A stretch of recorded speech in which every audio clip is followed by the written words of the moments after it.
And I'll reference Michael again. I mean, you know how it was with Michael. And when I heard that phrase, it was just, he saved my life. Like, what? He just sung a song, right? Like, but, take probably one of my favorites, Man in the Mirror. Oh, man, it still gets me. So just from a experience standpoint, and I've done some travels in mental health and, talking to people, I do understand how important music, or how powerful, I should say, music is. So it absolutely feels like that being a musician. And then I think if you're a musician in church, I've had some moments, Jodi.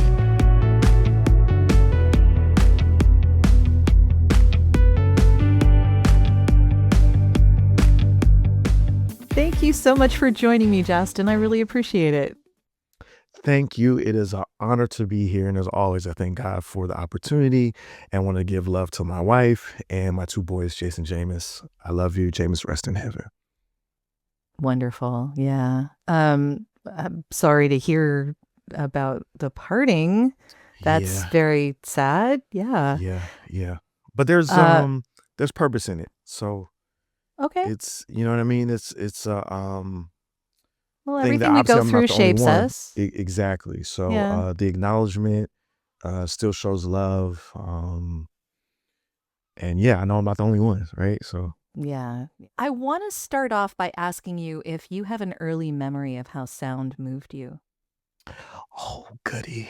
I feel so honored to be able to answer this question.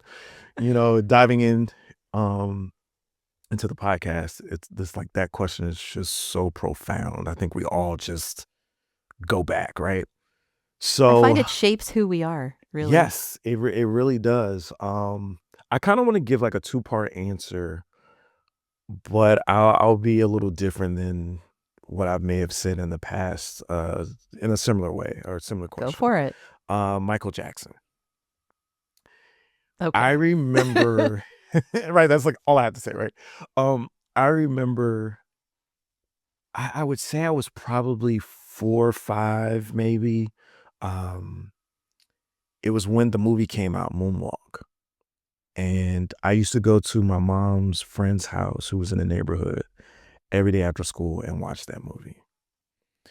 Now, Jodi, then I had no desire to be in music.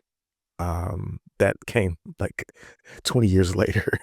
But for some reason or every reason that Michael was who he was, I was just blown away by the precision, his voice. And, Michael has a very different voice. I think that's not maybe as common as you might think, or It was a lot higher than you expected it to be, the wasn't register. it? Yeah. Yep. Yeah. But he had so much range and it was still quality. And, shout out to, his father who just, I mean, he willed them to be perfect, right? But just what he brought to everything that I watched from him dancing, I think even then I recognized sound as something is like, whoa, like what is this? Remembering when he would drop a music video, like the whole world was shut down, the news, um, and I was Those just were the always, days. yes, I was always just drawn in every second. And I think looking back now, I never realized that I've been studying music since I can remember. So the irony that years later, I would actually, like, it's a profession. My name is actually, artist is my middle name. So like all the connections. So yeah, Michael is very special to me. And those of you on the video could probably see him as many greats behind me. But then the second moment that I have to acknowledge is Led Zeppelin's Stairway to Heaven. That just changed it all for me. That was the moment that I'm like, I gotta learn how to play guitar. I have to. It's a must. There's no way I can't. Short story, I was playing with a friend I grew up with in high school. We used to write poetry together. He played guitar. He's played that song for me every time. And then this one day, it just, you know, heaven opened up. My heart was full, and it was just like, yo, what is like you play this all the time, but what is it? And he told me, and I was like, yeah, I gotta learn how to play. And like most people, even though I was probably 16, 17, it was like, mommy, can I get a guitar? And she was like, no.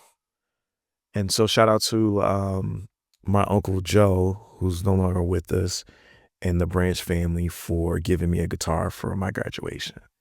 And I've been playing, I think it's now 23 years. So those are two moments that I definitely, yeah, everything to me, for real. So your background in music, you got that guitar. What happened from there? Because I mean, learning guitar is, I hear, because I don't play guitar, but my sister does. I hear that it is hard but easy. So kind of like you can get to the places where you can make music pretty quickly, but Yes, really getting to a place where you're good at it yes, is something else. yes. But shout out to your sister. I think that is a perfect way to say it. It is easy yet very challenging. I've had to explain this to so many people over the years who want to be taught, right? And the first thing I do say is like, yeah, it's pretty easy after you build up your calluses. Learning a few chords, like you really like it does not take much in that sense, right? But you meet so many people who have guitars as decoration.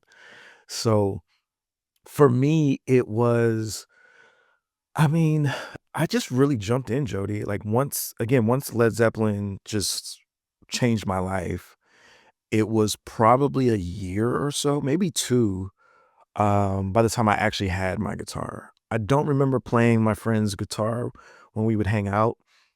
Potentially, I definitely was probably eyeballing. So I think I was already sizing it up like, oh, this doesn't seem that bad. But he did tell me about the calluses. I think that probably is the hardest thing, and then if you have nails, especially, for women, and I know you guys are, those that, dare I say, even grow them long, but even enough, you know how to maneuver, right? Keyboarding and all that. But You can't do that guitar, on guitar. yeah, it's a little No, you different. can't. Yeah. So that Yeah. that I mean, I kept my nails short, but it was still just building that strength, in your fingers. And I think my desire just, I mean, I think that's what drove me like it does with most musicians. Like you want to learn, so you'll be in pain. So yeah, I used to practice. I mean, I did probably the 6 to 8 hours every day. Mind you, I'm in college, so I would go to class, and my other time, free time, I would be learning how to play, reading tabs, learning some of my favorite songs. And literally before you know it, it you're like, okay, I can play C, I can play D, I can play E minor is always like the easiest one. Um, but you can play these simple chords and then it becomes about strumming.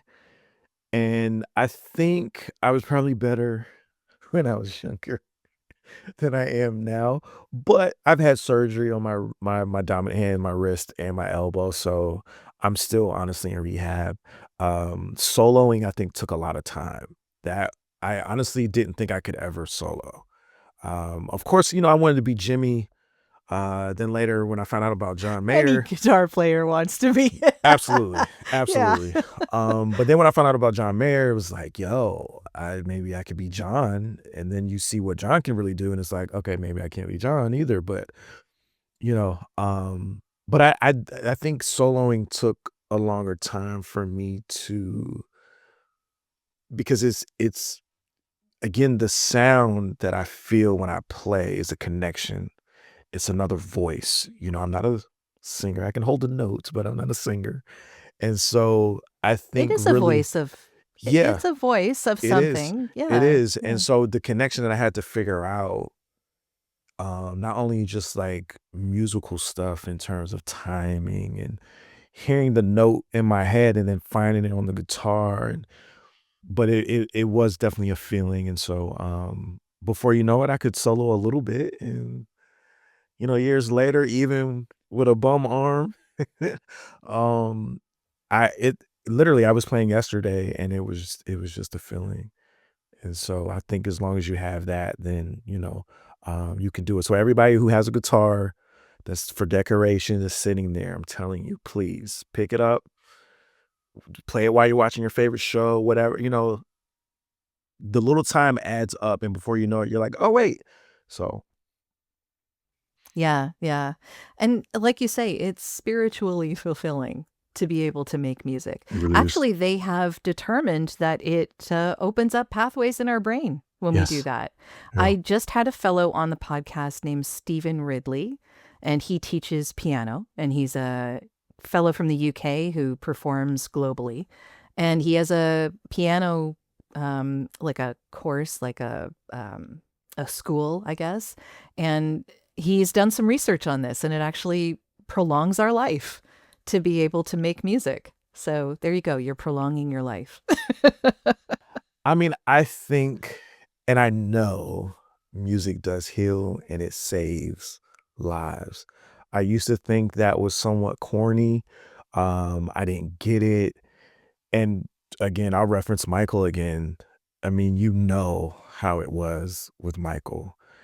And when I heard that phrase, it was just, he saved my life. Like, what? He just sung a song, right? Like, but, take probably one of my favorites, Man in the Mirror. Oh, man, it still gets me. So just from a experience standpoint, and I've done some travels in mental health, and talking to people, I do understand how important music, or how powerful I should say, music is. So it absolutely feels like that, being a musician. And then I think if you're a musician in church, it's I've had some moments, Jody. So Sure. How does that show up in your life? I mean, you talked about mental health just yeah, briefly there. I know that that music has been really healing for a lot of people who have issues that they want to have yeah, dealt yeah. with. But yeah, how did that show up for you? For me, I think, so one shout out to everyone that is, one, dealing with anything, because we all are. But when you're dealing with physical ailments, challenges is one thing, but when you're dealing with invisible, and so it's all internal, you look great, you sound great, but you're in so much pain or this or that, it can be grueling. Um, I literally, I'll share this exclusive, if you will, but 2 days ago, my nervous system shuts down sometimes, with just exertion. A lot of it's due to screens, TV, phone, whatever, talking, anything. But I had a vision that I wanted to play one of my older songs on guitar. Just have the beat, I had the hook, and I wanted to play. As I'm crashing, I mean, I'm shaking Jody a little bit. Like, it's a lot. And all I kept saying was like, dude, I just want to play. I just really want to play. And my wife didn't say, "You need to go lay down." She didn't do that. She let me play, and it was challenging, of course, from the physical aspect, but it felt so good. Um, and of course, I think it's easier that I know who I am as an artist, and I'm fluent enough to play, or, be on the keyboard or whatever the case is, to create. Um, if I wasn't, I don't know if I could really, or how well I could do those things, and maybe feel the same thing. Um, but again, just listening to my certain go-tos. Just recently, maybe about a month ago, I was on my Alanis Morissette tip. She's like one of my biggest inspirations of, I guess, being an artist. She's Um, great. Yeah. yeah, Jagged Little Pill was my favorite. She So actually has what do they call it? Highly sensitive people. She's an HSP. I did not So know that. yeah, I did the narration for a documentary on her called Oh, sweet. Sensitive. Sweet. And yeah, she's amazing, and what she's had to overcome in order to Yeah. perform is Actually, incredible. I do kind of remember this coming back to me a little bit. So yeah, that's wow. No wonder why I love her.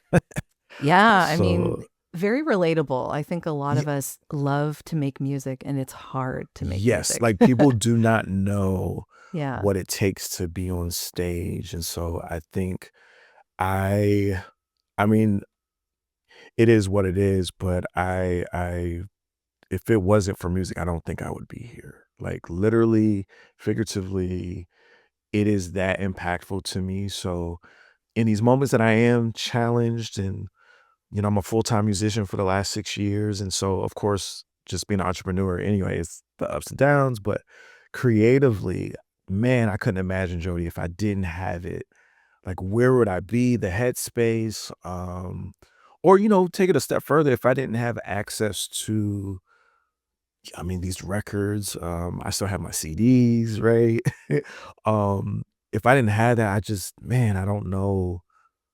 I don't think I would be the man that I am. Just honestly, I really don't.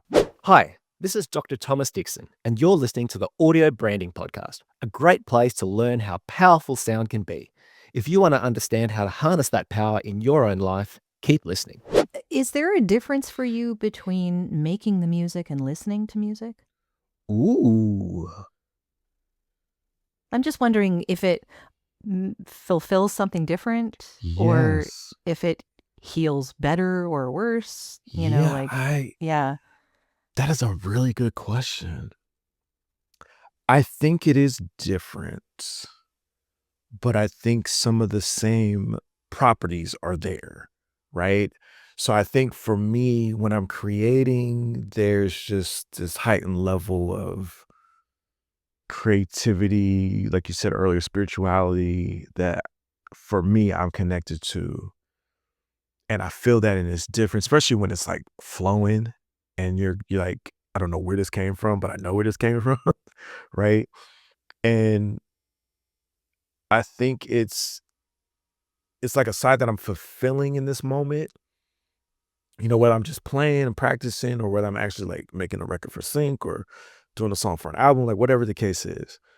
But then listening, I feel like I get those what is it's that word, was it dopamine? Am I saying that right? Yeah, yeah. Yes. Um so that's like supercharged, but when listening, it's similar but it's different because for me, it's a level of relaxation, but I'm so detailed. Like I said, I've been studying music and I didn't even know I was. So I'm listening to every aspect, given that I'm an artist, producer, engineer. Um, lyrically, I'm listening. I'm the words, I'm the tone, the inflections, like all of those things. And then production. How did they do this? Wait, this part is now doing that. It can Um, almost be distracting. it can. Oh my gosh. Sometimes I wish I wasn't me because sometimes you can't just chill back and just listen. Though I do, and I try to say, "Hey, Jastin, turn that side off." But I think again, that's the excitement of understanding like how all these creatives came together to create this song or these songs that flow so well. And I'm a conceptual guy, Jody, so I get How the and songs go want together how is, yes, yeah, yeah. yes. And so, even on the engineering side, which y I guess I wish I could kinda remember a moment going back to just engineering, but, when I used to buy CDs, even when I didn't know who it was, just by the cover, and I would put on the headphones, and I would hear what the engineer was doing.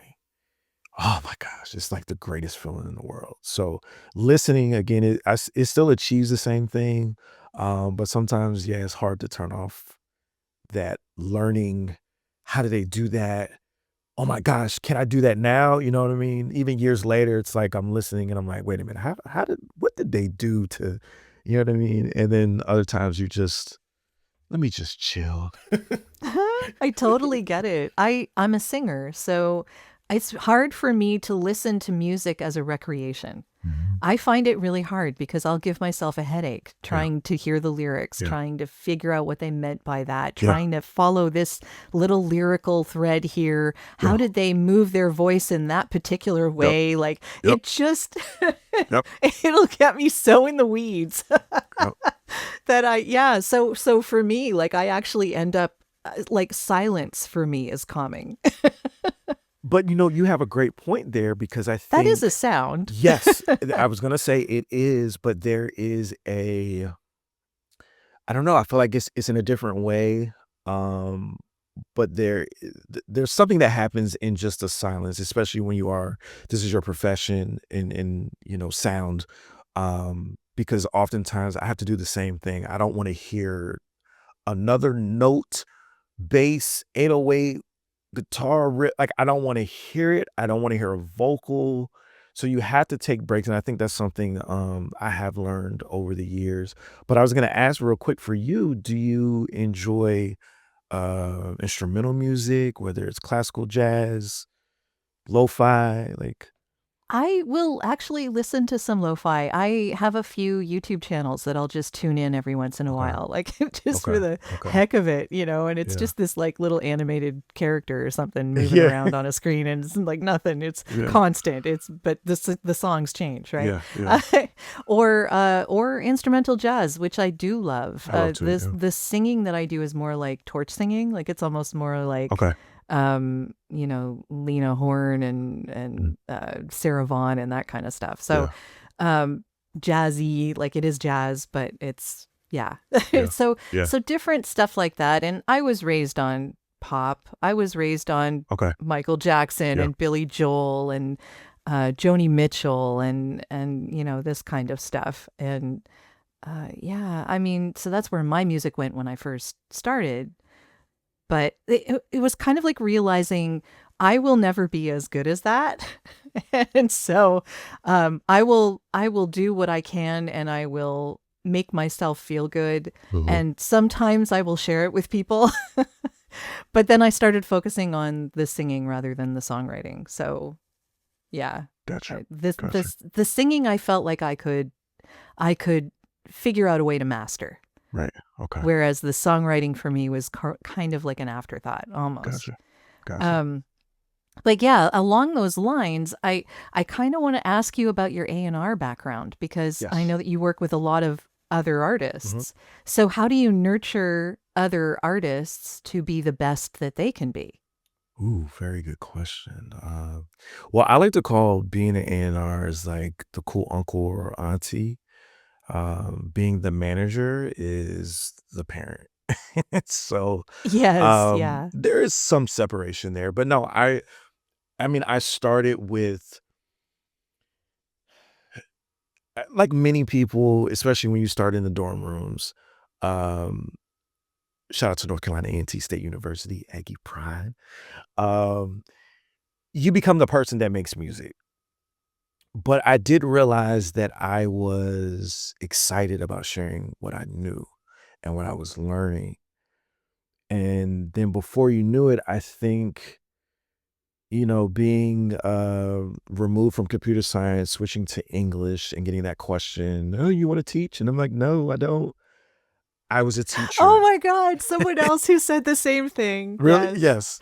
Oh my Yeah, gosh. I am constantly asked that question, and I constantly say no.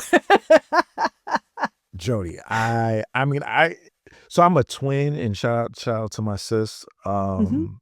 It's kind of similar to that, where you get like those same twin questions. Usually the first is, does he look like you? And I always, no, she doesn't. Or yes, she does, right? So getting past that, but still like, man, maybe I do like teaching. And I think the bigger part for me was development. That's something that, again, I studied watching artists, as I guess just being a fan of music. One person that comes to mind is Pink. I remember when she first came onto the scene, and she was like this R&B pop, and then we see where she is now. Now, I thought she was dope in that genre, but when her second album came out and she was doing a bit more rock pop, I was like, oh. But Oh, watching she that has a evolve, voice on oh my her. My gosh, right? God. One of Yeah. my favorites.